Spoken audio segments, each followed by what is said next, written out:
योऽन्तः प्रविश्य मम वाचमिमां प्रसुप्तां सञ्जीवयति अखिलशक्तिधरस्वधाम्ना अन्यांश्च हस्तचरणश्रवणत्वगादीन् प्राणान् नमो भगवते पुरुषाय तुभ्यम्। या सत्संस्कृतिसम्प्रदाय जननी या सर्वविद्या प्रसूः या देशस्य जनस्य सर्ववचसाञ्च ऐक्यप्रदानोद्यता या वेदोपनिषत् पुराणचय सत्काव्यश्रिया राजते सा भाषाद्युसदां सदा विजयताम् आचन्द्रतारारुणम्। रत्नाकराधौतपदां हिमालयकिरीटिनीं ब्रह्मराजर्षिरत्नाढ्यां वन्दे भारतमातरम्। स्वधाम्ना काण्डेन प्रतिहततमस्काण्डमनिशम् सुधासद्र्यग्दृग्भ्याम् अनितविनयिच्छात्रनिकरम् मुधा कुर्वत् श्रेष्ठप्रतिभटवचो हेतुरहितम् निधायान्तर्वन्दे हयवदनरूपं हृदि गुरोः। प्रजाक्षेमायोगे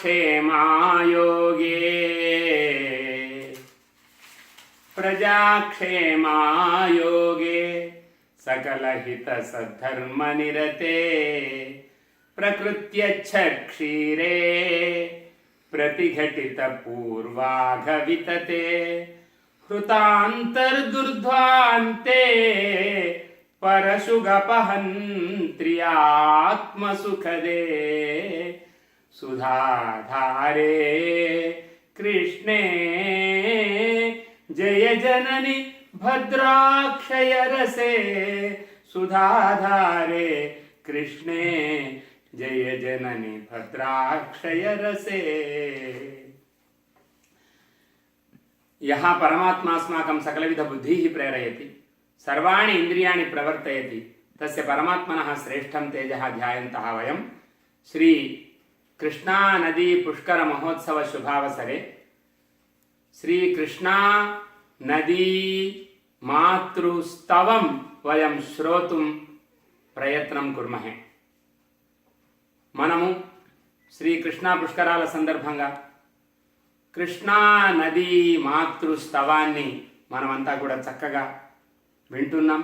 ఈ అవకాశాన్ని కలిగించిన వాళ్లకు కలిగిస్తున్న వాళ్లకు అందరికీ కూడా ధన్యవాదాలు. వింటున్న వాళ్లకు ముఖ్యంగా ధన్యవాదాలు.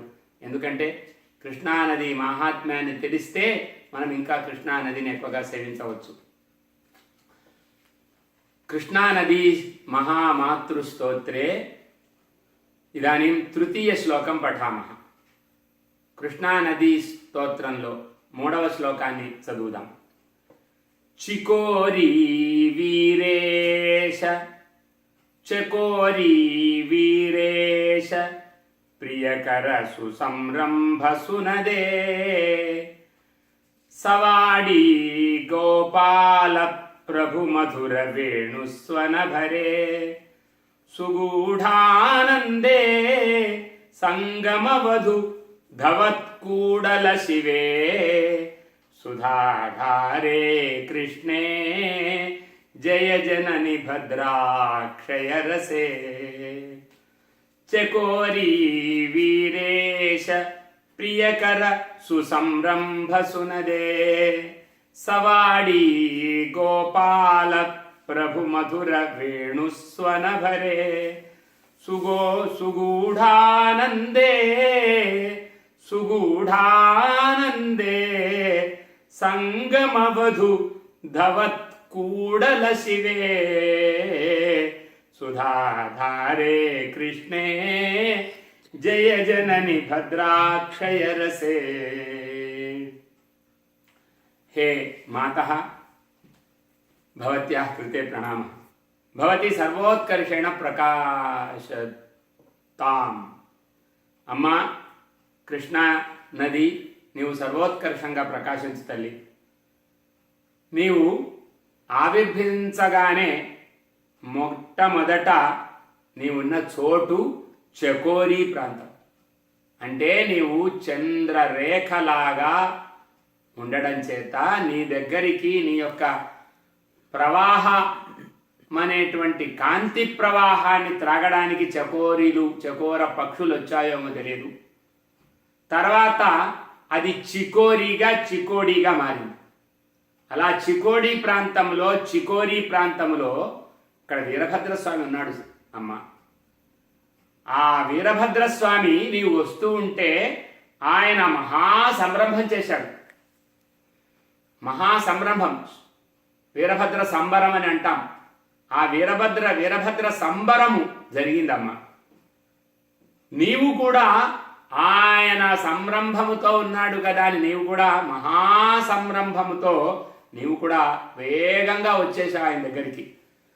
చకోరీ వీరేశ ప్రియకర సుసంరంభ సునదే. అమ్మ అంతేకాదు, వీరేశ్వరుడు అంటే వీరభద్రస్వామి మాత్రమే కాదు, వీరులైన వారు, వీరులైన నాయకులు, వీరులకందరికీ నాయకుడైన శివాజీ మహారాజు గారు కూడా ఆ ప్రాంతంలో అంతా కూడా సంచరించారమ్మా. ఆయన బలహీనముగా ఉండేటువంటి భారత ప్రజానీకాన్ని అంతా కూడా బలవంతంగా చేశారు. అలాగే ఈ దేశమునకు పట్టిన దౌర్భాగ్యానికి కారకులైనటువంటి స్వార్థపరులైనటువంటి ఏ పరదేశము నుంచి వలస వచ్చి పశు ప్రవృత్తి చేత, హింసా ప్రవృత్తి చేత చంపి స్వధర్మాన్ని స్థాపన చేయాలి అనేటువంటి, స్వమతాన్ని స్థాపన చేయాలి అనేటువంటి వాళ్ళందరికీ గొడ్డలి పెట్టుగా మా భారత సామ్రాజ్యాన్ని, హిందూ సామ్రాజ్యాన్ని స్థాపించినటువంటి వీరులైనటువంటి వాళ్ళ నాయకుల యొక్క జయ జయ ధ్వానాలతో నిండిపోయిందమ్మా నీ ఉండేటువంటి చోటంతా కూడా. అలాంటి శివాజీ మహారాజు గారి యొక్క సంచారము కలిగినటువంటి, సంరంభము కలిగినటువంటి ప్రదేశం కలదాను. నిన్ను చూచి శివాజీ పొంగిపోయాడు. వీరేశుడంటే శివాజీ కాలాంతరంలో, కానీ అసలు వీరేశుడు వీరభద్రుడు. ఆ వీరభద్రునికి ప్రియకరమైన సంరంభ నాదము కలిగిన దానవై నీవు ఎంత చక్కగా నృత్యం చేస్తూ ఆయన దగ్గరికి వెళ్ళావో. సవాడి గోపాల ప్రభు మధుర వేణుస్వనభరే. ఆ తర్వాత సవారి, వారినా సహిత సవారి. ఆ సవారి అనే ప్రదేశము అక్కడంతా నీళ్ళు ఎక్కువగా ఉంటాయమ్మా. దాన్నే వారు రాడాలకు భేదం లేక సవాడి అంటారు. అలా అక్కడ పంచగంగా నదీ సంగమం కూడా ఉందమ్మా. అక్కడే గోపాల ప్రభు ఉన్నాడు, మధుర వేణుగోపాలుడు కూడా ఉన్నాడు. 2 పేర్లతో కృష్ణుడు అటు ఇటు నిన్ను ఆలింగనం చేసుకోవడానికి, నిన్ను కృష్ణా పదముతో పులకించడం కోసం ఆ గోపాల ప్రభువు వేణుగోపాలుడు కృష్ణుడు అలా నిన్ను ఆశ్రయించాడు. నీవు కృష్ణుడిని కౌగలించుకున్నావు. కృష్ణునికి నీకు భేదము లేదు అనే భావాన్ని కలిగింపచేసి నీవు కృష్ణానది వయ్యావు అమ్మా. కాబట్టే నీవు కూడా ఏం చేశావు అంటే, ఆయన వేణుగానము చేస్తూ ఉంటే నీవు కూడా ఆ నాదముతో నిండిపోయావు. సవాడి గోపాల ప్రభు మధుర వేణుస్వనభరే. ఆ తర్వాత సుగూఢానందే సంగమవధు ధవత్కూడల శివే. తర్వాత ఏకాంతమైన ఒక చోటును చూసుకున్నావు. అది కూడల అనే ప్రాంతం. అక్కడ మహారాష్ట్ర ప్రాంతం ఉంటుంది ఒకవైపు, ఇంకొక వైపు కర్ణాటక ప్రాంతం కూడా ఉంటుంది. ఆ మధ్యలో ఒక చక్కని ప్రదేశములో భాగల్ వాడి అనే ప్రదేశం కూడా ఉంది. ఆ భాగల్వాడి అనేటువంటి ప్రదేశము దగ్గర కూడల అనే క్షేత్రం ఉంది. ఆ కూడల సంగమేశ్వరుని నీవు కౌగలించుకున్నావమ్మా. సంగమవధు, నీవు శివునికి విష్ణువుకు భేదం లేదు కాబట్టి నీవు ఒకే పరమాత్మకు ప్రకృతి రూపముగా నీవు భార్యవయ్యావు. కాబట్టి పరమాత్మ కృష్ణుడన్నా, విష్ణువన్నా, హరి అన్నా, హరుడు అన్నా, శివుడన్నా మేమంతా ఒకే పరమాత్మగా భావిస్తాం.